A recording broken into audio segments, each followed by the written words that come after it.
Oh, you with just a high school diploma? You're getting laid off this month. I was taken aback by the words of Mr. Richardson, the newly appointed department head at our branch. He pressed on, seeing my surprise. Didn't you hear? I said folks with just a high school diploma are getting the boot. I finally gathered myself and retorted. Just because you're a manager doesn't mean you're above everyone else in this company. What gives you the right to say that? Facing my logical argument, he coldly responded. I graduated from a prestigious college, and I'm an elite. I've seen many employees in my time. High school grads tend to be slower learners, lack initiative, and although they have a lot to say, they often slack off. These kinds of people drag down the entire team. His biased view made my blood boil. How can you say that the stereotype you have for high school grads applies to me? I've been working diligently, and I don't think I'm inferior to those with a college degree. Colleagues who had been eavesdropping began to rally around me. Tom, Bob here might have only a high school diploma, but he's exceptional. There's no one as committed and hardworking as Bob. Please observe Bob's work before making a judgment. Their support warmed my heart, and I felt grateful for the hard work I had put in at the company. However, no matter how much I or my colleagues argued, Mr. Richardson insisted that high school grads were useless and should resign on their own. I have no intention of quitting. Ignoring Mr. Richardson's notice, I continued my job, but then the harassment began. They intentionally left me out of communications, delayed approvals, and rejected my proposals after belittling them. This made my work environment increasingly hostile. A month later, it's been a short time, but thank you for everything. I handed in my resignation to Mr. Richardson. He smirked as he took it. Finally made up your mind, huh? Thanks for your hard work. I nodded and headed to my desk. As I was packing my things, my colleagues surrounded me. We're gonna miss you, but do well in your new place. We're rooting for you, Bob. Encouraged, I smiled back. It's been an honor working with all of you. Looking forward to the day we meet again. Mr. Richardson looked on with annoyance. I held my box and left the department I had been a part of for 10 years. Originally, I had planned to go to college after high school. However, just before graduation, on a snowy day, my father was a delivery man whose car skidded and crashed into a concrete wall after being hit by another vehicle. Although he survived, he was no longer able to drive. My mother was frail and couldn't work outside. The little income they got from home-based jobs was merely pocket change. I also had a younger sister who needed financial support. So I decided to forgo college and find a job.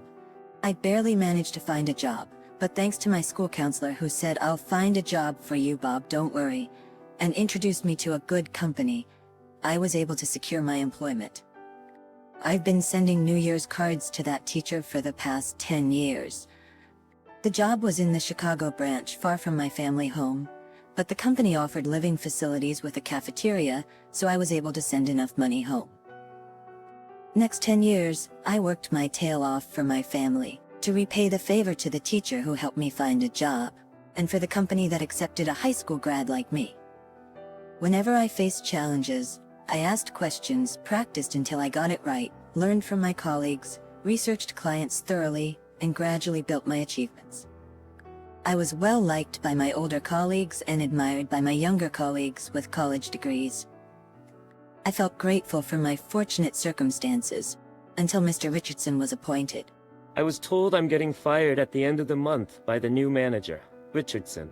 I told Kathy as we sat across from each other at the bar. Her eyebrows shot up in surprise. What? Why? Because I only have a high school diploma. He said having someone like me is a burden to the whole team. Listening to my reply, Kathy exclaimed, "That's ridiculous." I might have never seen her this emotional before. I had proposed to her after dating for 2 years. We were set to get married in 6 months, and now this hits us. What are you gonna do about it? Kathy asked. I grinned. I'm not just gonna let this slide, you know? That day I was overwhelmed with joy and a bit of anxiety. Standing next to me was the beautiful Kathy in a pristine white wedding dress. Kathy and I were high school classmates. We both wanted to go to the same college, and would often study together in the library. Although I had feelings for her, it wasn't the time to be distracted by romance. I decided that if we both got into the same college, I'd confess my feelings. Later on, both of us got into our desired colleges. It felt like a step closer to our dreams. However, an unexpected accident involving my father forced me to start working immediately. Bob, after all the hard work you put into your studies. Kathy looked even more upset than me, her shoulders shaking. At graduation, she confessed, "I've always had feelings for you, Bob. Even if we can't go to the same college, I still want to be with you." But I couldn't accept her feelings then. I had to work hard to support my family after only graduating high school. Kathy and I live in different worlds. That was what I thought. 5 years later, I attended a reunion during the summer break. That's when I ran into Kathy again. Hey Bob, it's been a while. She'd always been pretty in high school, but now she had matured even more beautifully. You're still working in Chicago, right? When I replied yes, her face lit up. Actually, I've been working at a design firm in Chicago.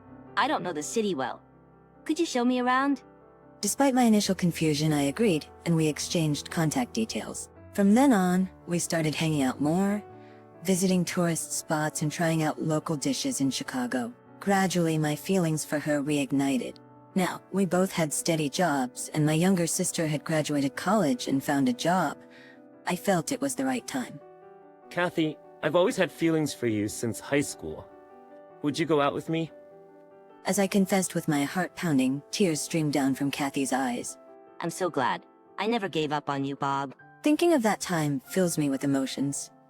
Noticing my gaze, Kathy gave a happy smile, making my heart swell even more. Now please make your entrance. A staff member at the venue said. The doors opened wide and spotlights shone down. As we walked arm in arm past the seated guests. Long time no see, Tom? Sitting in the bride's side was manager Richardson, who looked as if he'd seen a ghost and let out a scream. I had your assistance back in the Chicago branch office. My words were followed by Kathy's. I've often heard about that time from my husband. Mr. Richardson just stood there with his mouth agape and looking lost. As I stand in front of the main table, the MC begins to introduce the bride and groom. The bride and groom have already registered their marriage, and Bob decided to change his surname from Collins to Brown. The wedding invitation included his former name, but another version without his former name was sent to Mr. Richardson. He probably never dreamed I'd show up as the groom at his company's CEO's daughter's wedding. Bob, after working at the Chicago branch of Brown Company for 10 years, had transferred to the New York head office and is now actively working as the director of the Human Resources Compliance Department. Tom's eyes widened in shock. It was the first he'd heard of me working at the headquarters. After the incident with manager Richardson, I discussed the current department situation with my soon-to-be father-in-law, CEO. Tom threatened to fire me, and after learning it was legally impossible, began to make my work difficult. If this continues, it'll not only be hard for me, but the atmosphere of the entire department will worsen. CEO pondered a moment before speaking. It might be time to bring about a change in the entire company, not just concerning Richardson. Currently, we're thinking about setting up an internal affairs to address issues like power and sexual harassment, Bob. Kathy had mentioned that she wanted to quit her current job and start her own business once they got married. This might be the perfect opportunity. On the day I left the Chicago branch office, I submitted my resignation to manager Richardson, but I knew it would be declined by the senior management. I had already been informed of my transfer to the compliance department at the New York headquarters, as this hadn't been officially announced. Only the upper management knew. You finally made up your mind. Thanks for all your hard work. Hearing this from Mr. Richardson almost made me laugh. But I'm marrying the CEO's daughter. It was amusing how he thought he had successfully pushed me out. Without knowing this, others at the Chicago branch learned of my transfer to New York later on. Even after leaving Chicago, colleagues who cared about me reached out. I informed them that I was working in the compliance department at the headquarters and asked them to report any power harassment incidents related to Mr. Richardson. The chief guest and head of the Human Resources Department, Mr. Wilson, delivers a speech. Although I've just recently started working with CEO, he has initiated various measures to improve the company's work environment since establishing the new department. He is always dedicated, sincere, and passionate. Thanks to CEO's contributions, Brown Company will become a workplace where employees don't have to face any form of harassment. There was a loud applause from the audience, but only Mr. Richardson was looking down, trembling. Later on, I visited the Chicago branch. I'm Bob from the Human Resources Compliance Department in New York. I'd like to discuss some matters. Is that all right, Mr. Richardson? Perhaps expecting this? Mr. Richardson perhaps expected this, nodded in agreement. He had not only bullied and discriminated against me due to educational differences, but had also shown educational and gender biases towards other employees, engaging in childish acts of harassment. Putting in the effort to get into a prestigious college is commendable and should be appreciated. However, that doesn't give you the right to look down on others who might not have the same educational background. As a director, it's your responsibility to encourage and uplift your subordinates. I cannot overlook the discrimination and harassment you've been committing.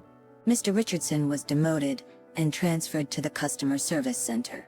We hope he learns to empathize with customers' feelings and utilizes this experience for future relationships in the company. And so, As I peek into the living room, cheerful laughter fills the air. Ah, welcome back. Kathy, gently touching her slightly swollen belly, smiles at me. I'll get dinner ready in a jiffy. As she tries to stand up, my mother stops her. Let Kathy be. She needs to take care of herself. I'll handle it. You shouldn't push yourself either, Mom. Watching the playful argument, my wheelchair-bound father chuckles.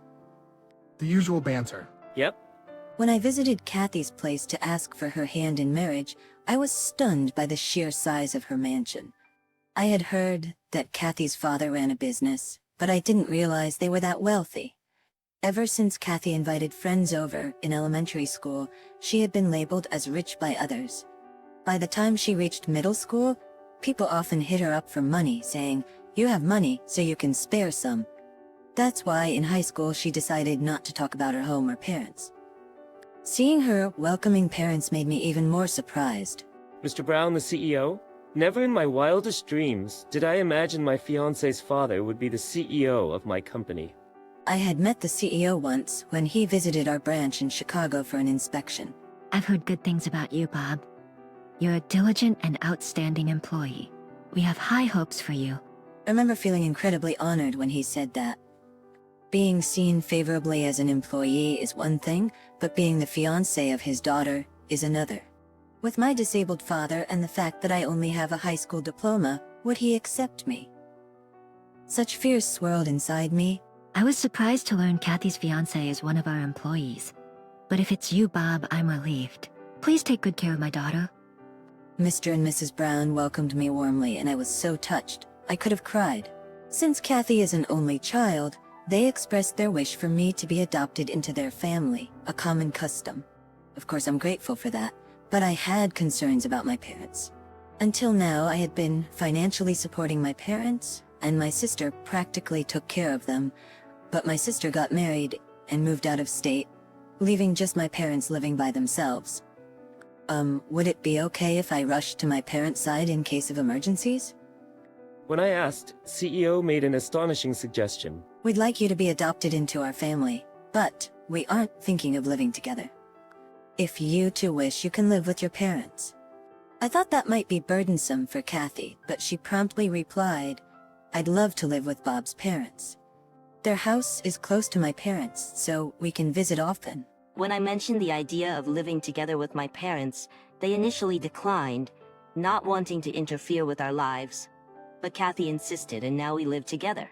Now Kathy is like a beloved daughter to my parents. I can't believe Bob brought home such a lovely wife, and soon we'll have a grandchild. We're truly blessed. My mother said, and my father nodded in agreement. Yeah. Kathy took my hand and gently placed it on her belly.